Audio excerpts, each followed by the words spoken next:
Well, next on the programme, let's take a closer look for you at the situation in Iran, where in the past week, as authorities have lifted a months-long internet blackout, we've begun to learn more about the scale of the crackdown on protesters who oppose the theocratic regime. Human rights activists documenting cases then of abuse, including torture in prisons and a rise in executions. Now, one of those activists looking closely into what's been happening is Mahmood Amiry-Moghaddam. He is the founder of the NGO Iran Human Rights, and I'm pleased to say he joins us live on the programme now from where he's based in Oslo. Hello to you and thanks for speaking to France 24. Hello, and thanks for having me. Look, I know you've been investigating all of this very closely. You have been for some time. Give us a broad sense then of what it is that's been happening over the past few weeks in Iran. Well, Iran Human Rights has had also communication with its sources also throughout the internet blackout, although the communication has been very limited. But what we notice now after the internet shutdown has been lifted, partially at least, that ordinary citizens start communicating, sending pictures, and what we see is that, of course, both information from what happened during the protest and also the destructions that has happened during the war. And I think what has made most impression on me is, to what extent the Islamic Republic has tried to instill fear in the society. Many people have been arrested just because they have been they had a picture of a building that was hit on their phones, and some of them are being charged with espionage, and we know that what that leads to, because people can be sentenced to death for something like that. So these wave of executions that has happened every single day, execution of protesters, members of the opposition groups, or people charged with espionage, that together with the internet blackout has led to these the atmosphere of fear in the society.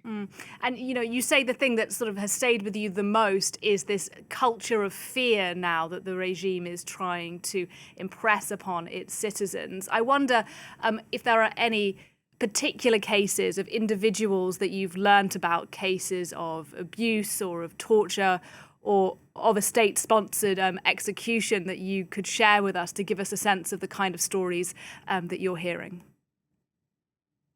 Well, when it comes to protesters that have been executed, latest one actually executed this morning, they are sentenced to death based on confessions extracted under torture. Without any additional evidence. And 18 protesters have been executed since mid-March, when the executions resumed. But we have also heard, now that the internet shutdown has been lifted partially, about mass arrests, about executions that have not been announced, although we are working to confirm them. But what is common for all these cases is that the regime has felt that it can intensify the crackdown without any political cost, because the attention of the international community has been on the war. So daily executions, mass arrest of citizens, at the same time as they announce these executions, they show televised confessions on the TV. It happens because the international community has its attention solely on the war, and the political cost is low, and the regime is taking advantage of that. Okay, so if you say the international community, the United States, the US is distracted from what's happening inside of Iran, what do you think the international community should be doing now? Are we talking about advocacy, public awareness, lobbying, working with countries that do have some kind of relations with Iran. What do you want to see now? Well, I wasn't referring to the US because US is part of the war, but mainly to European countries because, they have some kind of diplomatic relations with the Islamic Republic. And I know that the Islamic Republic, at some point, they would like to upgrade its relations, continue its dialogue, and Europe can actually put the issue of the human rights on the table. I think it is clear for all people inside Iran and outside that this war was not about Iranian people or their human rights situation, but Europe can actually put human rights on the table. I think that in any dialogue or any negotiation with the Islamic Republic, stop in all executions and release of political prisoners could be a central demand by Europe. And I think that can actually help improving situation because the war was not about Iranian people's human rights, and none of the conditions that the US has put on the table is about human rights or the death penalty or the political prisoners. But Europe can do that. Just a final question for you. You say you've been working on this for actively over the past few weeks, trying to document these cases. Can you give us a sense as to the challenges I imagine you must have faced, given the sweeping internet blackout that has only now partially been lifted? Yeah, I mean, the main challenge is, of course, security of those people who send us information, because the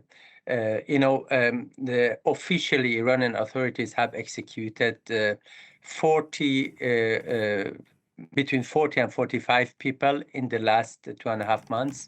But in addition, there are similar number of people who are executed without being announced.